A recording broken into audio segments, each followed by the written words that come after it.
All right, I'm back. I've updated the exterior of my house. Gone are all the overgrown plants and everything and the Victorian manor. Now, I had mentioned in my previous title of this revision of my rogue estate that this was a neo Palladian architecture kind of floor plan, and now the exterior kind of matches that. It's not 100%.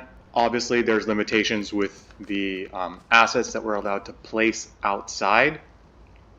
And so a lot of the columns, pillars that would be kind of in that vibe don't really exist quite the same.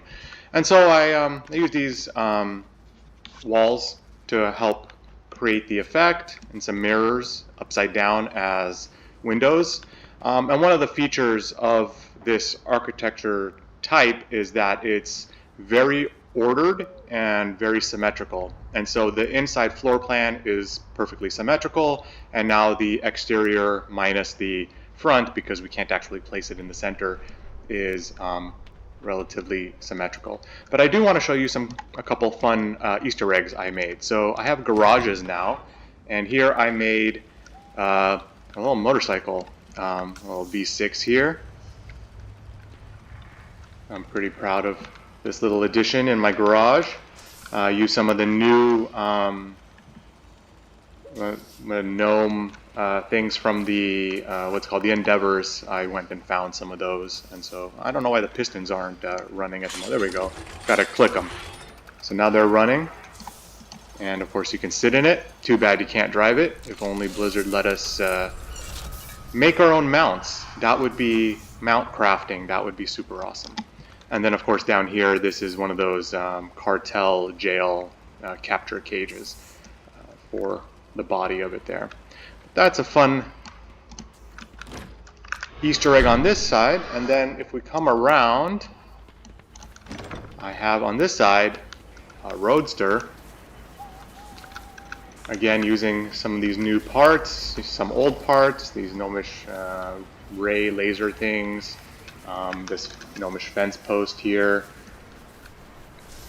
and then a void well as the big zoom exhaust hybrid, and this weird tent as a bit of a spoiler. The other fun thing is I sunk a bench in here so you can actually sit down. Again, too bad we can't actually drive anywhere. There's our little stick shift and our little on switch, I don't know. And then a stool to get out. So that's why the stool's there, but there's my little roadster in the other side of the garage. So a couple fun Easter eggs there on the exterior. So now let's move on to the house. I have made updates, and some of these updates are because I've been doing a lot of house tours using the pre-made group finder. Oops, let me turn that on so I can switch it to unnatural dark, my light switch there. Oh, you'll notice my door, my entry door here. I've used a table and then one of the glass tables with a Kyrian lantern and then a cushion as a doorknob there. So that's a little update. This room remains the same. So if you saw it before, it is the same. This is my entryway. Again, it's not saving the dark folk style walls, and it keeps reverting to this, so I have stopped fighting the game until Blizzard fixes that bug. You come in, then you have the sunken living room, again with the antler throne, table settings here, a little banquet all set, and then when you sit you have the nice view from this direction. You can see the dragon medallion, you can see the kind of the moonlight windows, which are just windows placed in reverse. And we'll continue.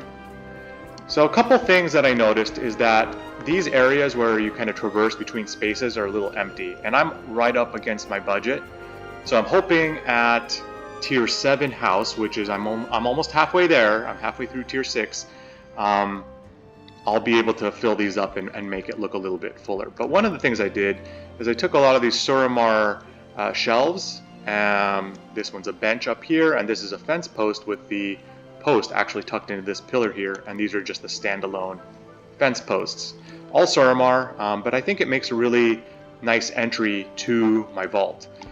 It was looking a little bare, and I noticed people kind of running past it. It wasn't as exciting. Not that looking at a bunch of, chests is super engaging, but there wasn't really anything to draw people into the space. And so I've updated that. And of course you have the little bench. And one of the things I did is, rather than hide them, I've started shifting them a little bit so you can kind of see them if you're looking for them. I noticed people have a really difficult time finding secrets. And so you'll see in the main secret area that I've also updated that, and I'll talk a little bit about that. I'm still seeing challenges. I also changed my library. Rather than having it just a big block, I've made these side rooms, the wing rooms here, and I used the Suramar library shelves to frame it. So as you come in, it kind of narrows your view and it kind of has you go in and look up, rather than just being you're in a box. And so what's in here, again, it's a little bit sparse. I'm up against budget, like I said, so I'm doing the best I can. This one's just a little study room. So this table was outside of here, now it's in here, and it's just a cozy study room where you can come and kind of drop your books on the floor and just have at it.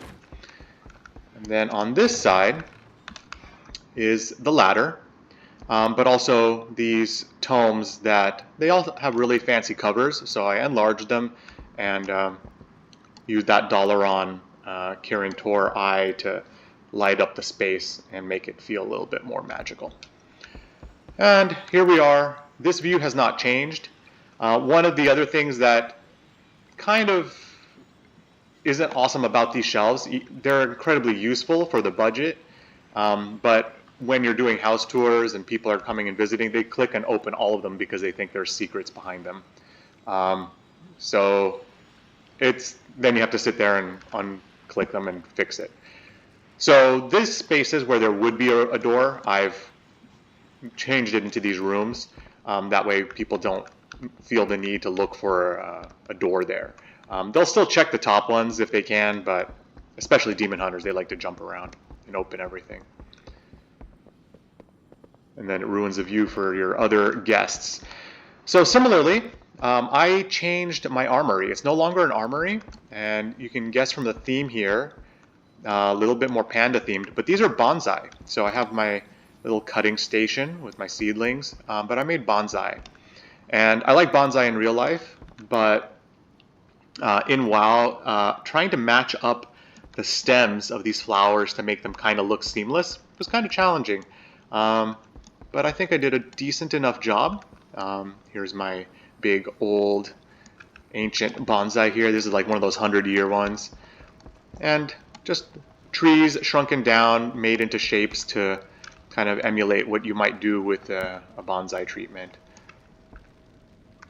So that's this space now. Now it's not as closed off and it feels welcoming, and then it gives people something to look at and kind of, if they're interested in this kind of thing, then it might tickle their fancy.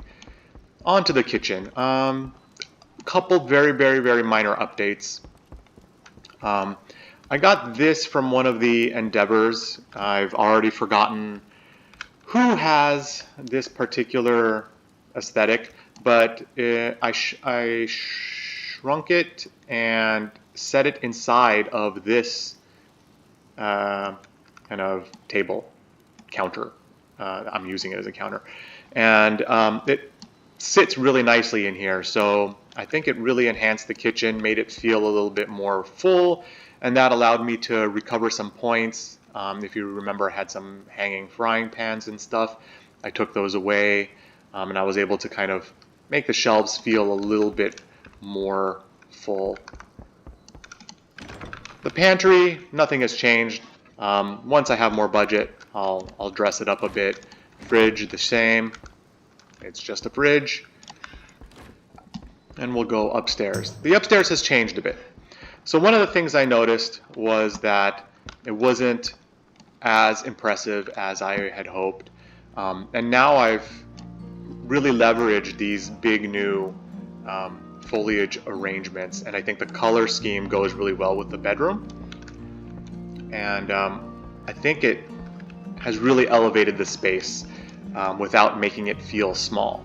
It still feels big and grand, which was the goal, but now it also feels, you know, kind of dramatic. And I think it works in the space quite nicely. And on this side I have a lot of ivy to kind of frame it, and then I put the rug with the chandelier in the middle there.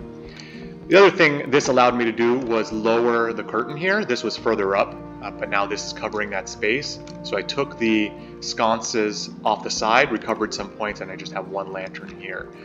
The other thing was the bathroom was just a little bit lackluster. So now I've put a mural, added this water feature, and then I made a fancy, I don't know, dresser, armoire, whatever. And this is one of the elven dressers with an elven bench on top. So if you look at this side, you can kind of tell it's the bench. But it makes for a really nice, kind of ornate, carved feature. You sink it in, and it plays really well with that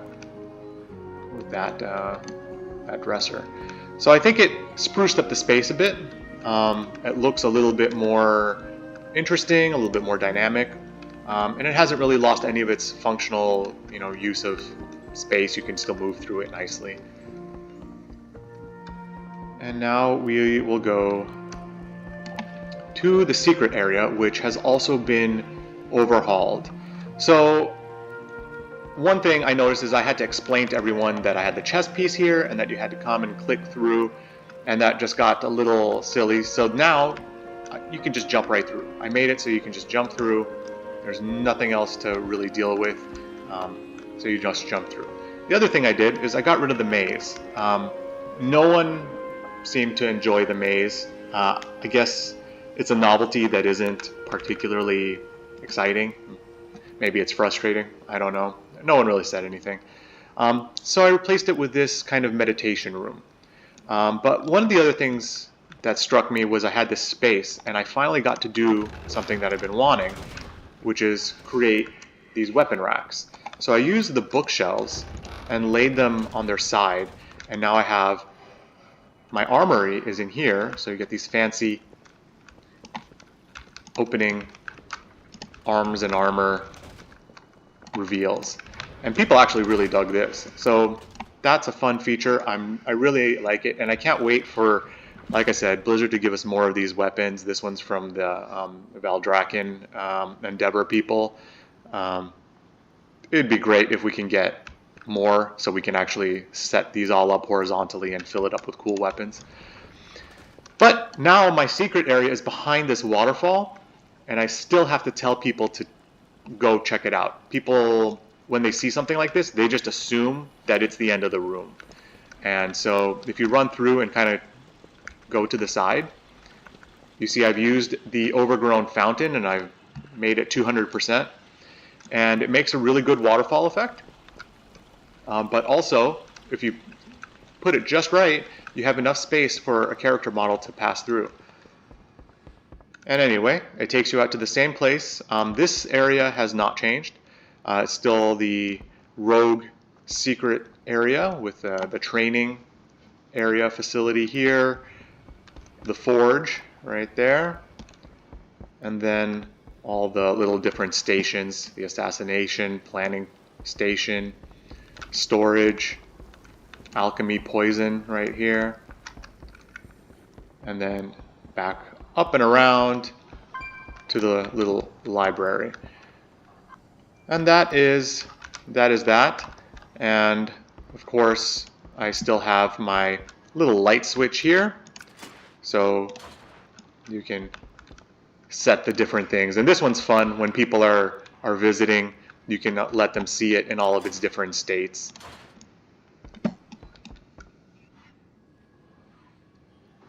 Little party trick. People like the light switch. I'm not gonna lie, the light switch is fun. But there we go. That is the updated estate. The exterior secrets have been updated, and the library has been revamped. Treasury, and then the armory has become a bonsai room. The armory is now behind the secret. And of course we have this nice door and the cool little garages on the outside on both sides here. We'll go back and give one last look at my snazzy motorcycle.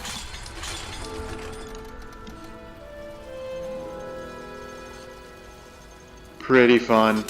These are, I think, Dalaran fence posts. This is a Valdrakken chair. This is I think a gnome or a goblin barrel. I put one of those night elf. Oh, look at that! It turned itself. Braziers there, kind of an exhaust. Cushions for wheels. So those are just cushions dyed to look, and then that is a wheelbarrow that I put the engines inside of. So that's how that was made. I hate that you can only close the door from the other side. It's a really bizarre feature. And one last look at my little roadster over here. Again, this is the Drainic Ottoman rather than a cushion, just because it's a little bit fatter. You can't dye it, so it's stuck purple. And yeah, these were not too many points to make. This is the Pandaren rickshaw, which I felt made a good base for a vehicle. I think other than these gnomish lasers, each of those are 5, and then the void well is another 5. So those are the most expensive parts on here. Everything else is 1. So fence post is 1. This, I can't remember what this giant thing in the middle is. That only cost 1. This little thing cost 1. The ottoman cost 1. The fence post cost 1. Each of these dials was just 1. The stools are 1. And then this tent might be 3, might be 5. I can't remember. But other than that, relatively cheap. Maybe a 30-point piece. And then the motorcycle is similarly relatively cheap. Not more than 30. It's probably 25-ish. So yeah, not bad. I managed to fit the new house and both of the Easter eggs for the 250. So you can see there I also kind of did the back without the walls on top. So if I really wanted to, I could recover a few more points and take that away from there, but I think it just gives it a nice finished look. In any case, thanks for watching. When I hit level 7, I don't know, I probably will make some updates to this one before I do a full teardown and build something entirely new. Because once I have an extra like 1,000 budget inside the house, who knows what I'm going to be into building. I really wish Blizzard would give us more outdoor space when we level up. Even if it's like 10 at a time, I don't care. Just the outdoor budget is super limited.